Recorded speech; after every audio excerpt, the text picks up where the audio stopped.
My name is Diane Foss. At 72 years old, I learned that the most dangerous enemy isn't a stranger on the street, it's someone who sits at your own dinner table. When I finally returned home after weeks in recovery, I expected a warm welcome. Instead, I stood on my own front porch and realized a silent execution had already begun. My own blood had planned my complete erasure, financially, legally, and physically. He thought my age made me helpless, and that my silence meant defeat. But he made one fatal mistake. He assumed revenge requires noise. He had no idea that with 3 quick phone calls and a single gold-stamped document, I was about to strip away his entire future without ever raising my voice. To see how a quiet widow turned a calculated betrayal into an absolute legal masterclass, hit that subscribe button right now. And before we begin, tell me in the comments below, where in the world are you watching this from? And what time is it over there right now? Let's see how far our story travels.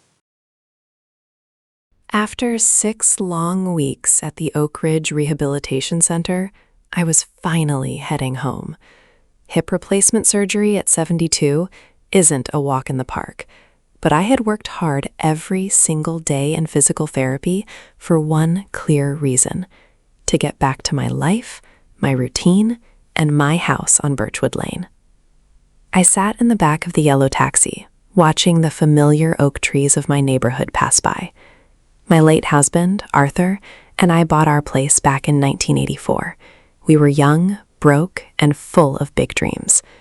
Over the next 4 decades, we poured our savings, our weekends, and our hearts into that property. We raised our kids there, paid off 30 years of mortgage pennies at a time, and built a sanctuary. When Arthur passed away 5 years ago, that house became my anchor. It wasn't just brick and mortar. It was my proof of a life well lived, fully owned, and entirely mine. The taxi pulled up to the driveway, and the driver helped me set my suitcase on the sidewalk. I tipped him well, grasped my cane firmly in my right hand, and took a deep breath of the cool afternoon air. Looking up at the white porch, a wave of relief washed over me. I had survived the hospital, the endless physical therapy sessions, and the institutional food. I was finally back where I belonged. I walked up the 3 front steps, taking my time to keep my footing steady. The porch was quiet. My favorite potted ferns looked a little dry, which was understandable since I had been away. Reaching into my leather handbag, my fingers wrapped around the heavy brass keyring I had carried for over 40 years. I pulled out the familiar house key, lined it up with the deadbolt, and pushed it forward. The key didn't go in. I stopped and frowned. I looked down at the key in my hand, making sure I wasn't accidentally using the key to the back shed or Arthur's old workbench. No, it was the original house key. I lined it up again, applying a little extra pressure, but the key hit a solid metal barrier inside the keyway. It didn't slide in even 1/4 of an inch. I stepped back and looked closer at the lock mechanism. My stomach tightened slightly, not out of fear, but out of sharp realization. The old brass deadbolt that Arthur and I had installed 30 years ago was gone. In its place was a brand new, polished nickel lock, the metal shiny, scratch-free, and completely unfamiliar. "That's strange," I murmured to myself, running my thumb over the cold metal plate. I didn't order a lock replacement. I checked the door handle beneath the deadbolt. It was brand new as well. Someone had completely replaced the entire locking system on my front door while I was recovering in the rehab facility. I stood on the porch for a moment, letting the fact settle in my mind. I didn't panic, and I didn't burst into tears. Panic is useless when you have a problem to solve. I had lived 72 years, raised a family, and managed a household through economic ups and downs. I knew my rights, and I knew every inch of this property. I tried the door handle, turning it firmly to the right. Locked tight. I knocked on the heavy wooden door. 3 sharp raps. "Hello?" I called out, my voice clear and steady. "Is anyone inside?" There was no immediate answer from within the house, but as I stood on the porch, keyring still in hand, I heard the sound of heavy footsteps approaching from the hallway inside. Someone was in my house, walking toward the front door. I straightened my shoulders, planted my cane firmly against the wooden floorboards, and waited to see who had dared to change the locks on my home. The heavy deadbolt clicked, and the front door swung open. Standing in the doorway was my 45-year-old son, Bradley. He wasn't wearing his usual casual clothes. He was in a sharp polo shirt, holding a clipboard in one hand and his smartphone in the other. He didn't look surprised to see me. In fact, his expression was entirely cold, calculated, and devoid of any warmth a mother would expect after 6 weeks away. "Mom," he said, stepping out on the porch and pulling the door shut behind him. "You shouldn't have taken a taxi. I told you I would arrange your transport." "The rehab center cleared me this morning, Bradley," I replied, keeping my voice level. "I wanted to come back home, but my key doesn't work, and the locks have been changed. Care to explain why you altered the locks on my property without my permission?" Bradley didn't answer right away. He adjusted his posture, attempting to look authoritative. "I changed them for your own safety, Mom. You're 72, you just had major hip surgery, and you can't live here alone anymore. It's simply not practical." Before I could speak, my eyes shifted past him, glancing toward the front lawn. Right near the oak tree where Arthur used to hang our American flag every July 4th, a bright red and white sign was driven deep into the grass. It read, "For sale, Premier Real Estate Group." A sharp anger flashed through me, but I kept my posture rigid and my face unreadable. I had spent 7 decades learning that reacting emotionally in a high-stakes moment only gives your opponent the upper hand. Bradley thought he was playing a masterclass in manipulation, but he had forgotten who raised him. "A real estate sign, Bradley?" I asked, pointing my cane toward the lawn. "You put my home on the market." "It's the right move, Mom," Bradley said, his tone casual, almost dismissive. "I spoke with an agent last week. The housing market in Birchwood Lane is peaking right now. We can easily get $600,000 for this place. I've already selected a wonderful assisted living facility for you over in Maple Creek. They have full-time nurses, organized bingo, and 0 stairs for you to worry about." "You made arrangements for my life and my estate without consulting me?" I said. "This house is fully paid off, Bradley." "It is registered solely under my name and your late father's.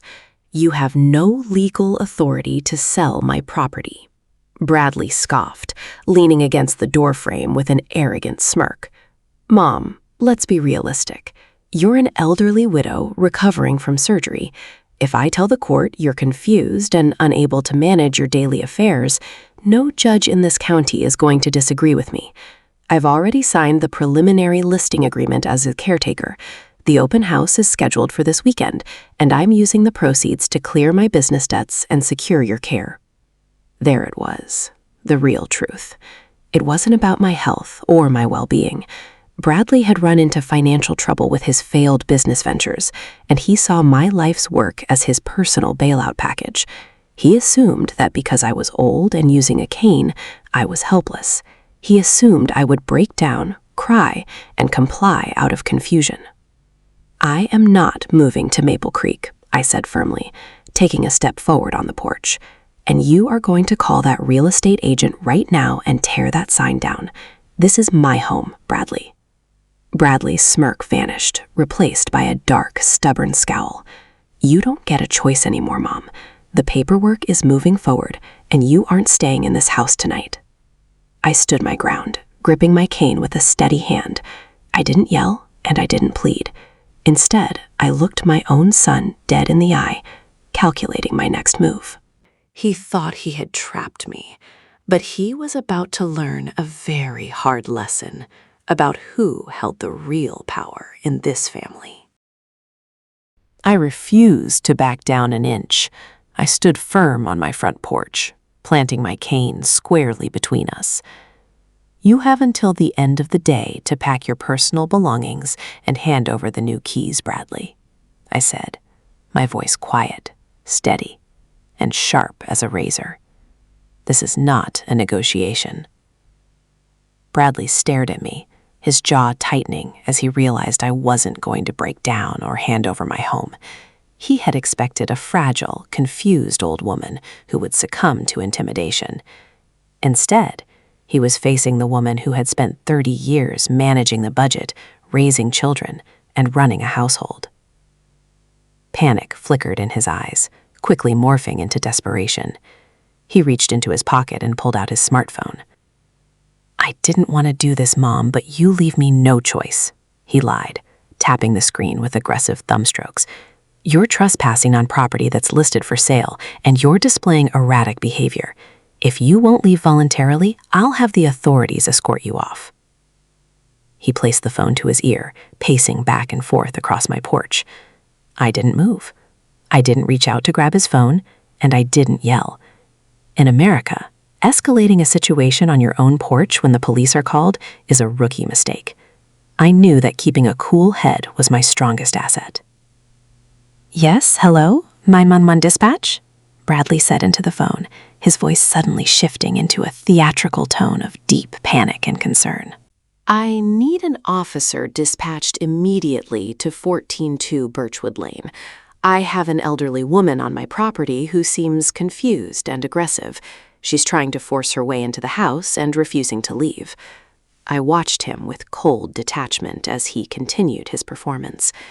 "No, officer, she doesn't live here anymore," Bradley said into the receiver, casting a quick glance in my direction. "She was discharged from a facility today, but she's disoriented and wandering on private residential property. She's harassing me and disrupting the neighborhood. Please send someone right away before this escalates." He ended the call, slipping the phone back into his pocket. A smug, triumphant grin spread across his face. He believed he had executed a masterstroke. He assumed that when a police officer saw a 72-year-old woman with a cane standing outside a locked house, they would automatically believe the middle-aged man standing in the doorway. "They'll be here in 5 minutes," Bradley said, folding his arms across his chest. "You still have time to take a cab back to the facility before the neighborhood sees you getting escorted away in a patrol car. Think about your dignity, Mom." "My dignity is perfectly intact, Bradley," I replied calmly. "You, on the other hand, just made a severe mistake."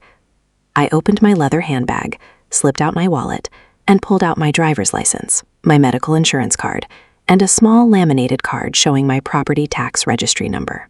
I held them neatly between my fingers, completely composed. Calling the police under false pretenses is a criminal act in this state, but more importantly, Bradley had just invited law enforcement directly into a situation where the paper trail would expose his lie within seconds. He thought he was trapping me in a corner, but he had actually trapped himself. Less than 6 minutes later, the blue and red lights of a county sheriff's cruiser flashed down Birchwood Lane. The patrol car pulled into my driveway, stopping right beside the red and white real estate sign. The driver's side door swung open, and an officer stepped out into the afternoon sun. Bradley stepped off the porch steps, adjusting his shirt and putting on his best aggrieved son expression. I didn't move a muscle.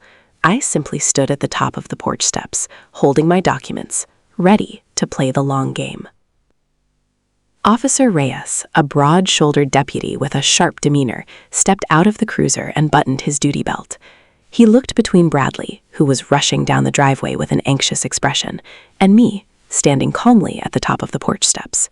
"Officer, thank God you're here," Bradley began immediately, raising his hands in exaggerated concern. "This is my mother, Diane. She was just discharged from a physical rehab facility today, but as you can see, she's mentally unstable. She's trying to break into the house, harassing me, and refusing to leave private property." Officer Reyes held up a hand, halting Bradley in his tracks. "Sir, step back and let me handle the questions." The officer turned his attention toward me, his gaze analytical but professional. "Ma'am, I'm Deputy Reyes with the County Sheriff's Department. Are you all right? Do you need medical assistance or a seat?" "I am perfectly fine, Deputy Reyes," I replied, keeping my voice pitched low, steady, and clear. "And I assure you I am entirely coherent. I am 72 years old, but I am certainly not mentally compromised." I stepped down 2 porch steps, extending my hand to offer him my driver's license, property tax statement, and Medicare card, which I had already pulled from my wallet. "My name is Diane Foss," I continued, looking him straight in the eye. "This is my home at 142 Birchwood Lane. My late husband Arthur and I purchased this house in 1984. My son here changed the locks while I was recovering from hip surgery without my consent or knowledge.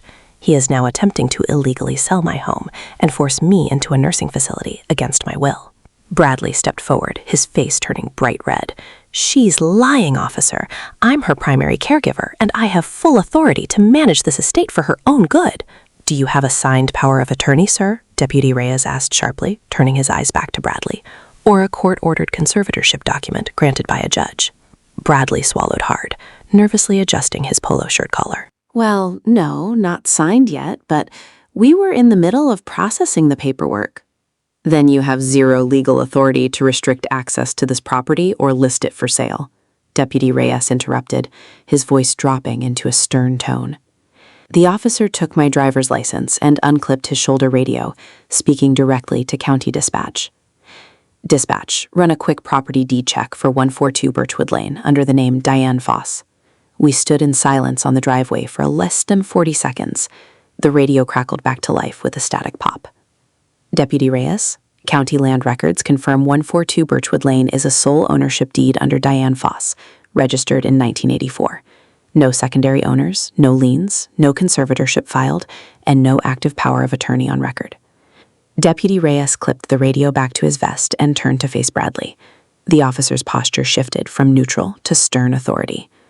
"Sir, you called 911 to report a confused elderly trespasser on private property," Deputy Reyes said, his voice cold and commanding. "In reality, you locked the legal homeowner out of her own residence and filed a false police report." "Officer, I'm just trying to do what's best for my mother," Bradley stammered, stepping back as the deputy stepped closer. "Filing a false emergency report is a misdemeanor, Mr. Foss," Deputy Reyes warned, pointing a gloved finger at Bradley's chest. "And attempting to seize real estate from a senior citizen through deception or intimidation crosses directly into elder financial abuse. That is a serious felony charge in this state." Bradley went completely pale. The arrogant smirk he had worn 5 minutes ago was gone, replaced by sudden, naked fear. He looked at the police cruiser, then at the deputy, realizing the legal trap he had walked into. "Now," Deputy Reyes added, looking back up at me with genuine respect, "Mrs. Foss is the sole legal owner of this home. What happens next on this property is entirely her decision." I looked at Deputy Reyes and gave him a brief nod of appreciation. Then I turned my attention back to Bradley. The color had completely drained from his face, and his confident posture was gone. He stood on the driveway like a caught schoolboy, clutching his clipboard. "Officer Reyes," I said clearly, "I would like this man off my property immediately, but first I am going to secure my home." I pulled my phone from my purse and dialed the local locksmith company I had used for 20 years. "Hello, this is Diane Foss at 142 Birchwood Lane. I need an emergency lock change on my front and back doors immediately. My home has been compromised." The dispatcher promised a technician within 20 minutes. I ended the call and looked at Bradley. "You have 15 minutes to gather whatever personal belongings you brought here today," I told him, keeping my tone clipped and professional. "Pack your clipboard, your phone, and your car. Once the new locks are installed, you will not set foot on this porch again with my explicit written permission." "Mom, please, let's talk about this like family," Bradley pleaded, his voice trembling slightly. "I was just trying to manage things for you. I spent money on that real estate listing." "You didn't act like family when you tried to lock me out of my own life," I replied, stepping past him toward the red and white real estate sign stuck in my front lawn.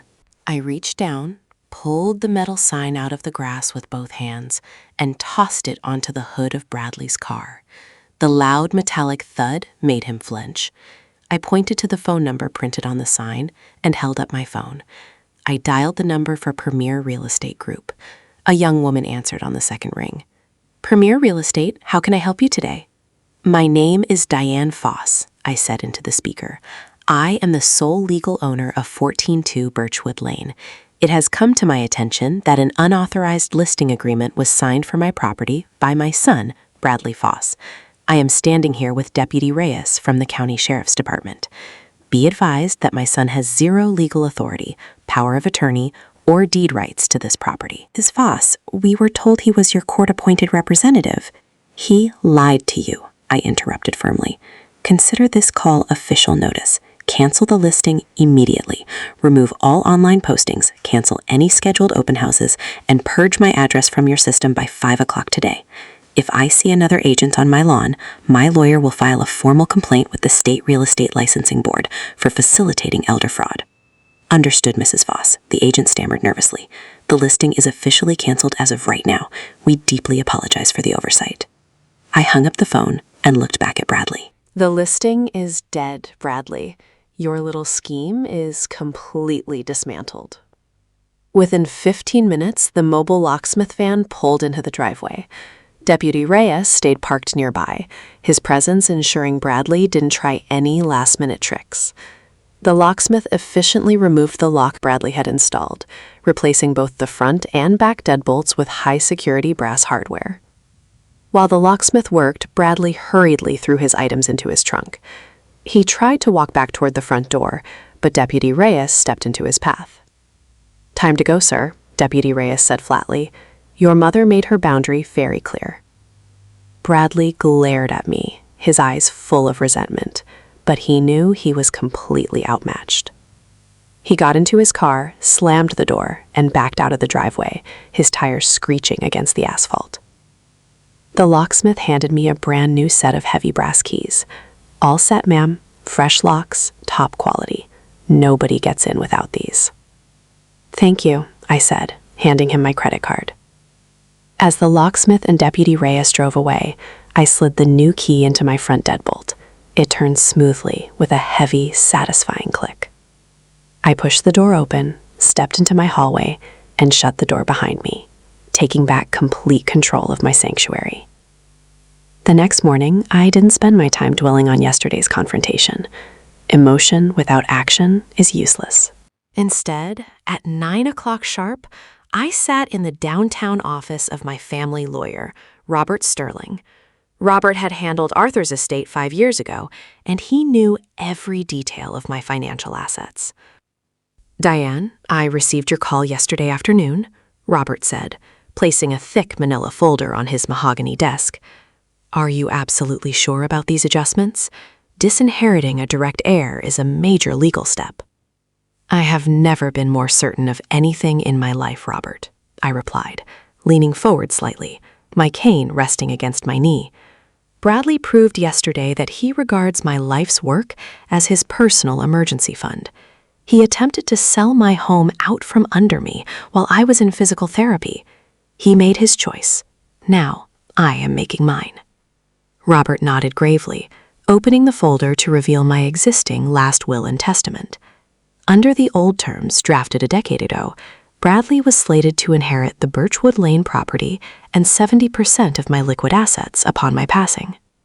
Under state law, a parent has full legal authority to disinherit an adult child, Robert explained, pulling out a pen. However, to ensure this holds up in probate court against any future contestation, we need to state your intentions explicitly.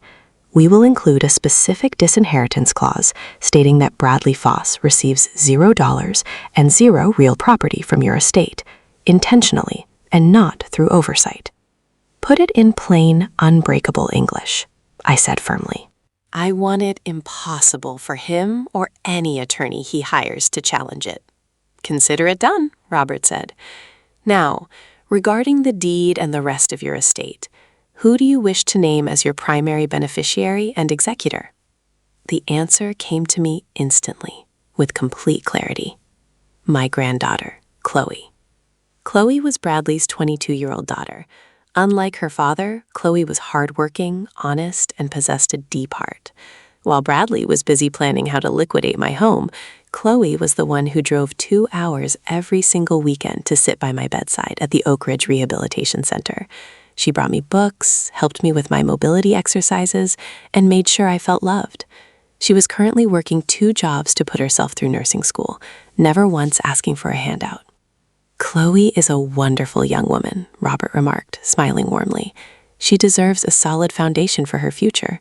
"She does," I agreed. "I want my house transferred into a revocable living trust today. Upon my passing, ownership of 142 Birchwood Lane passes directly to Chloe. Furthermore, I want a strict provision inserted. Under no circumstances may Bradley act as a trustee, custodian, or manager of Chloe's inheritance. He will have zero legal access, zero oversight, and zero financial reach into this property or any associated funds." Robert spent the next 45 minutes drafting the updated living trust, the revised will, and a new durable power of attorney, naming Chloe as my legal, healthcare, and financial agent if I ever became incapacitated. When the final documents were printed, a notary public entered the office. I signed my name clearly and boldly on every designated line. Diane Foss. The notary stamped each page with a heavy gold seal, binding my decisions under state law. As I tucked my copy of the notarized trust documents into my handbag, a deep sense of satisfaction settled over me. Bradley had tried to play a short-term game of greed, assuming my age made me vulnerable. But in America, true security isn't about physical strength. It's about legal foresight. I hadn't just reclaimed my home for today. I had secured my family's legacy for the next generation. Bradley had gambled everything to steal a house, and in doing so, he had officially written himself out of my family's future forever. 2 days after my meeting with Robert Sterling, the final chapter of this ordeal played out right where it began, on my front porch. It was a quiet Thursday afternoon. I had spent the morning organizing my home and resting my hip. Around 3 o'clock, a familiar sedan pulled into the driveway. Bradley got out, looking defeated. His head was down, and his posture broadcasted desperation. He walked up the front steps, stopping short of the porch railing. He looked at me through the screen door, his hands jammed deep into his pockets. "Mom," he began, his voice soft, strained, and carefully rehearsed. "Can we talk for a minute, please?" I unlocked the screen door, stepped out onto the porch, and took a seat in my wooden rocking chair. I leaned my cane against the armrest and gestured for him to speak. "I'm listening, Bradley." "I came to apologize," he said, stepping closer but keeping a respectful distance. "I was under an insane amount of pressure with my business debts. I panicked, and I made a terrible mistake. I know you're furious, but I'm your son. I was stressed about money and made a foolish judgment call. Can you please forgive me and let me help you around here again?" I sat quietly in my rougher, watching him with calm clarity. Anger is an expensive emotion, and at 72, I refuse to waste my energy on it. "Bradley," I said, my voice measured and firm, "as your mother, I forgive you. I will not carry anger or bitterness against you in my heart." But forgiveness does not mean a lack of consequences. Bradley looked up, a glimmer of hope touching his face. "So we can put this behind us? We can get back to normal?" "No," I replied immediately. "Things will never return to the way they were. You proved that. When you thought I was vulnerable, you were willing to strip away my independence, sell my home, and put me in an institution to pay off your personal debts. That was a choice you made." He swallowed hard, his eyes dropping back to the floorboards. "Mom, it's my home too. I grew up here." "This is my home," I corrected him sharply. "And yesterday, I officially finalized my updated estate planning with Robert Sterling. This house is now in a revocable living trust. Upon my passing, ownership of 142 Birchwood Lane transfers directly to your daughter, Chloe. You have been explicitly disinherited, Bradley. You will receive $0, zero property, and you hold zero authority over my estate. Furthermore, Chloe is named as my sole legal agent." Bradley stared at me, completely stunned. "You gave everything to Chloe? You completely cut me out?" "You cut yourself out the moment you changed my locks," I said, looking him dead in the eye. "You played a high-stakes game with my life, Bradley, and you lost. I forgive you as a person, but legally and financially, Our boundaries are permanently set. You will not receive a single key to this house, and you will not manage another dime of my money." Bradley opened his mouth as if to argue, but the absolute finality in my voice stopped him. He had gambled his entire relationship with his mother for a quick payout, and he was walking away with nothing. Without another word, Bradley turned around, walked down the porch steps, and got back into his car. He drove down Birchwood Lane, disappearing around the corner. I reached over to the small side table beside my rocking chair and picked up my mug of warm chamomile tea. I took a slow sip, feeling the soothing heat spread through me. The afternoon sun shone brightly over my front lawn, casting long, peaceful shadows across the grass. My home was safe. My future was secure. My dignity was intact. I set my teacup down, leaned back in my chair, and enjoyed the sweet, unyielding peace of complete victory.